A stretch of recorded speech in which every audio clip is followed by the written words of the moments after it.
നിങ്ങളുടെ favourite shows ഇനി ഒരിക്കലും മിസ്സാവില്ല. ഇപ്പോൾ C5 കാണും നിങ്ങളുടെ ഫേവറേറ്റ് ഷോ തികച്ചും സൗജന്യമായി. നന്ദിനിയുടെ കണ്ണ് നനയെന്ന് കണ്ടപ്പോ മനസ്സൊന്നൊന്ന് ചോദ്യം ചെയ്യാൻ വളർത്തുമകൻ ഓടി വന്നിരിക്കുന്നു. എന്റെ കണ്ണ് നനയെന്ന് കണ്ട് ആശ്വസിപ്പിക്കാൻ സ്വന്തം മക്കള് പോലുമില്ല.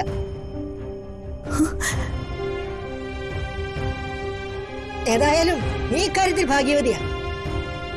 പ്രസവിച്ചില്ലെങ്കിലും സ്വന്തം അമ്മയെ പോലെ സ്നേഹിക്കാൻ ഒരു മകനെങ്കിലും ഉണ്ടല്ലോ.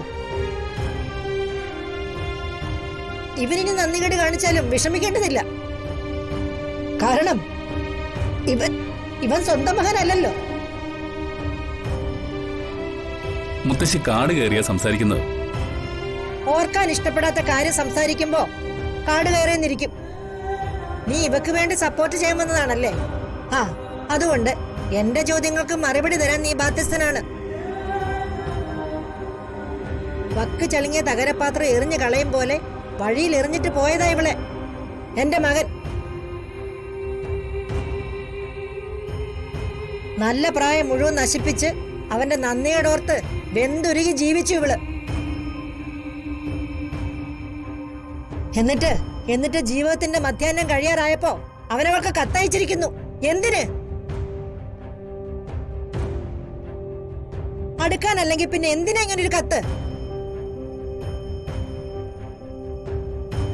ജീവിതത്തിൽ ഒറ്റപ്പെട്ടു എന്ന് അവന് തോന്നിയപ്പോ പതുക്കെ പതുക്കെ പഴയ സ്ഥലത്തേക്ക് തിരിച്ചു വരാൻ ശ്രമിക്കുകയാണോ എന്ന് എനിക്കൊരു തോന്നൽ.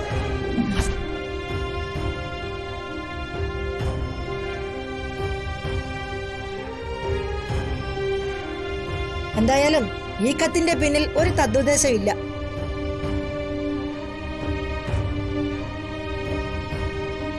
അല്ലെങ്കിൽ എല്ലാവരുടെയും കയ്യിൽ മൊബൈൽ ഫോണുള്ള ഇക്കാലത്ത് എന്തിനാ അവൻ ഇങ്ങനൊരു കത്തെഴുതുന്നത്?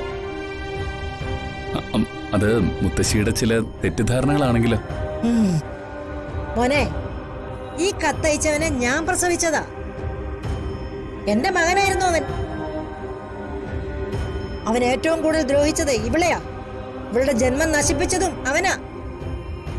മകനാണെന്ന പരിഗണനയും സ്നേഹവും വെച്ച് മറ്റൊരു പെണ്ണുമായി കയറി വന്ന അവനെ ഞങ്ങളിവിടെ സ്വീകരിച്ചില്ലല്ലോ.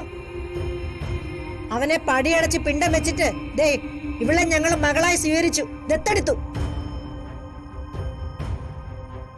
ഇപ്പോ ഇവളാണ് ഞങ്ങളുടെ മകൾ. ജയറാം എന്നൊരു മകൻ ഞങ്ങൾക്കില്ല.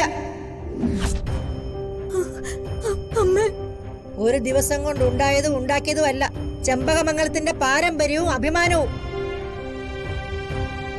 അത് കാലങ്ങളിലൂടെ വന്നു ചേർന്നതാ.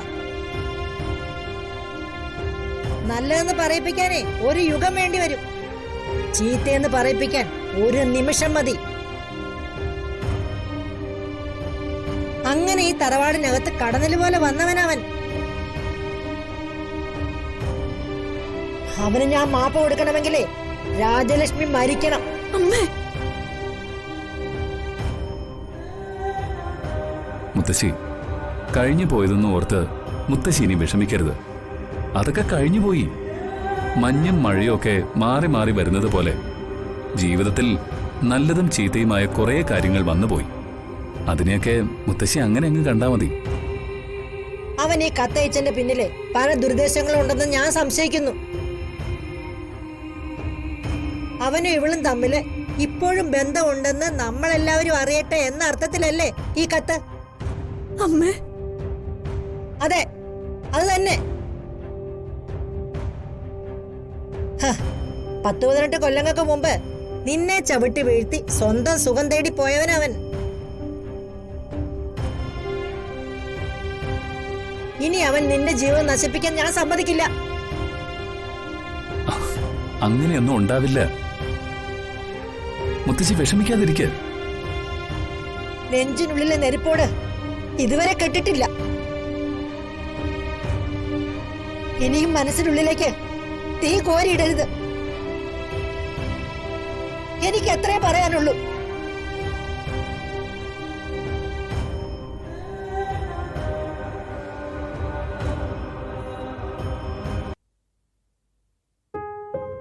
ഞാൻ ഈ ജോലിയെല്ലാം ചെയ്തതുകൊണ്ടായിരിക്കാം ഇതെടുത്ത് മാറ്റിവെച്ചവര് തന്നെ ഇത് തിരിച്ചു വെച്ചത്.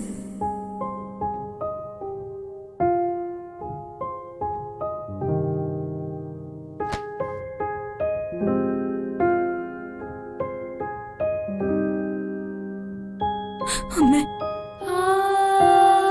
ഞാൻ എന്റെ അമ്മയ്ക്ക് വേണ്ടി മാത്രം അവര് പറഞ്ഞ ജോലികളെല്ലാം ചെയ്തത്.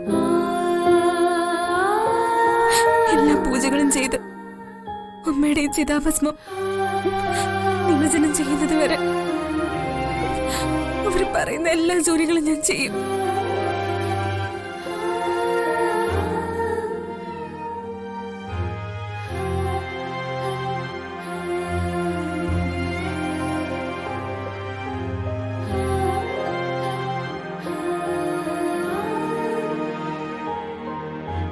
മീനാക്ഷി,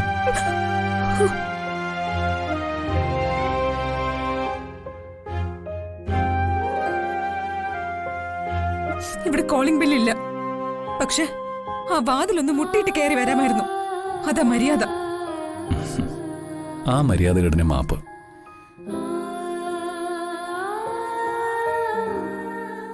അതവിടെ നിൽക്കട്ടെ. നീ എന്തിനാ കരഞ്ഞത്? കരഞ്ഞുന്നോ? ആര്? എന്റെ കണ്ണെരിഞ്ഞു, അതുകൊണ്ട് കണ്ണീര് വന്നു. അല്ലാതെ കരഞ്ഞൊന്നുമല്ല.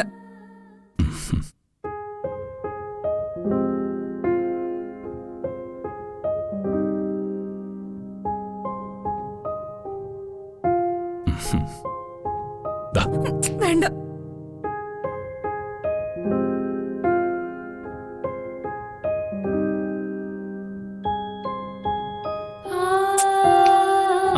അടങ്ങി നിൽക്ക്.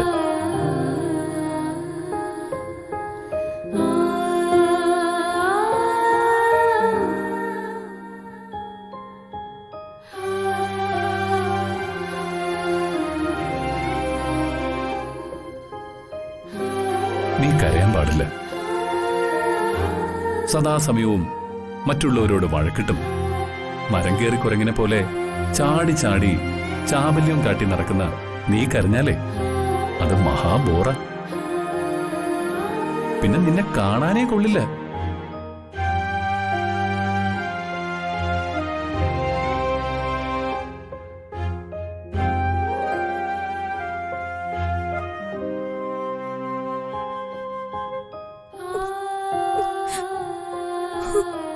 എന്റെ അമ്മയുടെ ആത്മാവിന് മോക്ഷം കിട്ടണം.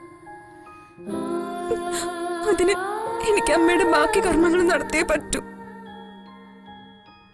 അതിന് ACPക്ക് എന്നെ സഹായിക്കാൻ പറ്റുമോ?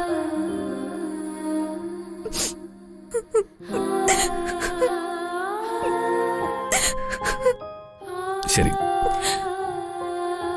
അതിനുവേണ്ട എല്ലാ സഹായങ്ങളും ഞാൻ ചെയ്തുതരാം.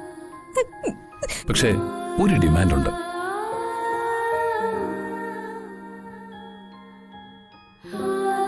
നീ കരയരുത്. അത് മാത്രമാണ് ഡിമാൻഡ്.